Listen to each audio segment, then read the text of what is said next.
नमस्कार जय जगन्नाथ पिलाने। तो आज आम पाठ नंबर 11 को आलोचना करवा। पाठ नंबर 11 हूँ एकतार बल।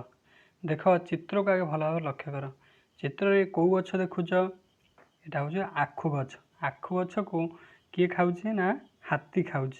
तापर गछ उपर गोटे माकड़ कौन कर आखु गछ को जगी। तापर चित्र को भल भाव देख। तापर चित्र रे कौन देखुच ना हाथीटी दौड़िकी पलि जाऊँगी। तार कहीं दौड़िकी पलि जाऊँगी यहाँ बर्तमान यही कविता को भल भाव पढ़ले आम जापर। मुझे आगे भल भाव कविता को पढ़ुची, मन देकी शुण, तापर जाकि बुझेदेवी। पिंपुड़ी दिने बसिला सभा, विचारिले आखु चाष करिबा। जतने कियारी तैयारी कले, बाछि बाछि चारा लगाई देले। कियारी रे देले बाड़ घेराई, पाती मांकड़ को देले जगाई। बढ़िला आखु हेला पाकल, हाथीर पाटिरु गड़िला लाल। आखु कियारी रे पशिला हाथी, चंपा गछ डालु डाकिला पाती।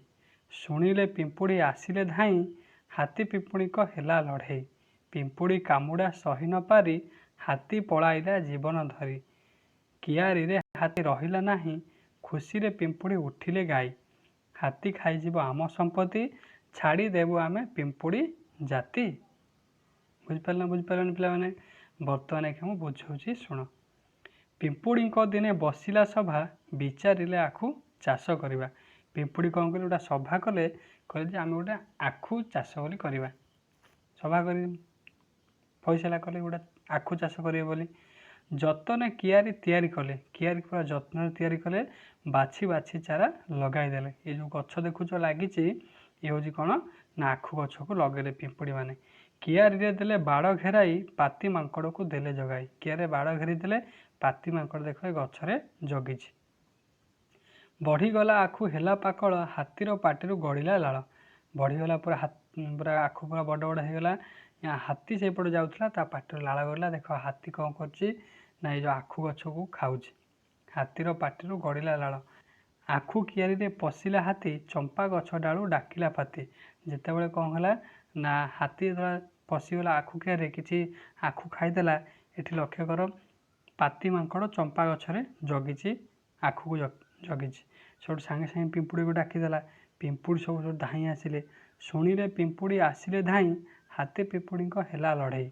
पिंपुड़ी कामुड़ा सही न पारी, हाथी पलाइला जीवन धरी। पिंपुड़ी सब गोडे हाथी कामुड़े, लड़े है हाथी पिंपुड़ीर। हाथी सब हार मानिक दौड़िकी पलैला।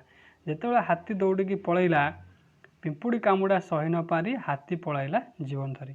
जीवन धरी हाथी दौड़िकी बण को पलैला।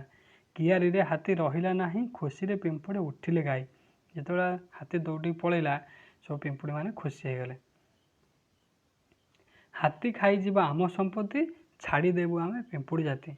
पिंपुड़ी पूरा गर्व में कहले, आमे एत कष्ट करी आखु चाष करूँ, आम आखु खाइजिब हाथी, आमे ताले पिंपुड़ी जाति छाड़देबू। सब लड़े है, पिंपुड़ी मान जीतीगले। हाथी सब हारिक जंगल को पलैगला। बुझिपार ना बुझिपारनी। देखिए अभ्यास रे कौन सब प्रश्न देछि। एक नंबर कौन पढ़ और लेख। डेस्क डे सतले क ये कौन कर खाली स्थान को पूरण कर। 2 नंबर हूँ सजाई लेख। जमीक आदला, ताले कौन कर आह्लाद। विश्वासा कौन कर ना विश्वास सजाड़िक लिख। 3 नंबर कौन पदटी पढ़ी उत्तर लेख। पिंपुड़ी माने कि चाष करने विचार कले ना आखु चाष करने विचार कले। ये जो प्रश्न सब अच्छी, ये प्रश्न भल भाव पढ़ आर उत्तर तुम्हें दब। 4 नंबर कौन आमे बिलरे कौन कौन चाष करूँ, जमी आखु चाष करूँ, मुग चाष, धान चाष, बिरी चाष, चिनाबादाम चाष, विभिन्न प्रकार चाष आम कर। चाष गुड़ा सब जहाँ हुए सी कोठर लिख। 5 नंबर कौन तले दि जा छवि गुड़िक देख और प्रश्न गुड़िकर उत्तर दियो। जमी ये सब कौ चढ़ईर ना देखुच। प्रथम चढ़ईटा हूँ कौन काठहणा चढ़ई ना कौ चढ़ईटा ना ना यहाँ हूँ माछरंका चढ़ई, माछ खाए। एपटे जो देखुच यहाँ हूँ काठरंका चढ़ई। तापर हूँ यहाँ हूँ घर चटिया। तापर ये हूँ हलदी बसंत, बणी, पारा है। ये सब चित्र पढ़िक लिख।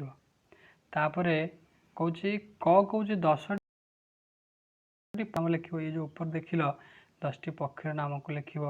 ପକ୍ଷୀମାନେ କେଉଁଠି ରହନ୍ତି ଲେଖିବ। କେଉଁ ପକ୍ଷୀମାନଙ୍କ ରଙ୍ଗ କଳା ଲେଖିବ। କେଉଁ ପକ୍ଷୀର ରଙ୍ଗ ହଳଦିଆ ଲେଖିବ। କେଉଁ ପକ୍ଷୀର ପାଣିରେ ବୁଡ଼ି ମାଛ ଧରନ୍ତି, ମାଛରଙ୍କା ଚଢ଼େଇ। କେଉଁ ପକ୍ଷୀ ମଲା ଜୀବଜନ୍ତୁ ଖାଆନ୍ତି, ଶାଗୁଣା, ସବୁ ଲେଖିବ ହେଲା। 6 ନମ୍ବର କହୁଛି ତଳେ ଦିଆଯାଇଥିବା ପକ୍ଷୀମାନଙ୍କର ନାମ ଓ ସେମାନଙ୍କ ରଙ୍ଗ ଅନୁସାରେ ଠିକ୍ କୋଠରେ ଲେଖ। ବଗ ଦେଖ ଏଠି ସବୁ କେଉଁ କେଉଁ ରଙ୍ଗ ଅଛି। ପ୍ରଥମ କଳା ଅଛି, ତାପରେ ଧଳା ଅଛି, ତାପରେ ତାପରେ କ'ଣ ଅଛି, କ'ଣ ବାଦାମୀ ରଙ୍ଗ ଅଛି, ତାପରେ ହଳଦିଆ ଅଛି, ତାପରେ ଅଛି ଶୁଆ କଲର ଅଛି।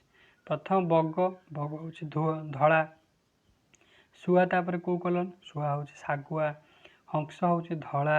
ହଳଦୀ ବସନ୍ତ ହଳଦିଆ। କାଉ ହେଉଛି କଳା। ଚିଲ ହେଉଛି କେଉଁଭଳିଆ ବାଦାମୀ ହେଲା। କୋଇଲି ହେଉଛି କଳା। ଶାଗୁଣା ହେଉଛି ଶାଗୁଆ କଲର। କଜଳପାତି କେଉଁ ଭଳିଆ ନା ଯେଉଁ ବାଦାମୀ ଭଳିଆ। କଜଳପାତି ବାଦାମୀ କଳାର ମିଶ୍ରଣ ହେଲା। ଏ ଦେଖ ଏଇଟା ହେଉଛି କ'ଣ ନା କାଉ ଚିତ୍ର। କାଉ ଚିତ୍ର କରିବ। ପକ୍ଷୀଟିକୁ ଚିହ୍ନି ରଙ୍ଗ ଦିଅ। ପକ୍ଷୀଟି ଚିହ୍ନି ଦେଲ କାଉ ରଙ୍ଗ କଳା, ଭଲ ଭାବରେ କଳା ରଙ୍ଗ ଦେବ। ବୁଝିପାରିଲନି? ତ ଇଏ ଥିଲା ପାଠ ନମ୍ବର 11। ଆମେ ନେକ୍ସଟ କ୍ଲାସରେ ପାଠ ନମ୍ବର 12କୁ ଆଲୋଚନା କରିବା। ଧନ୍ୟବାଦ। ଜୟ ଜଗନ୍ନାଥ।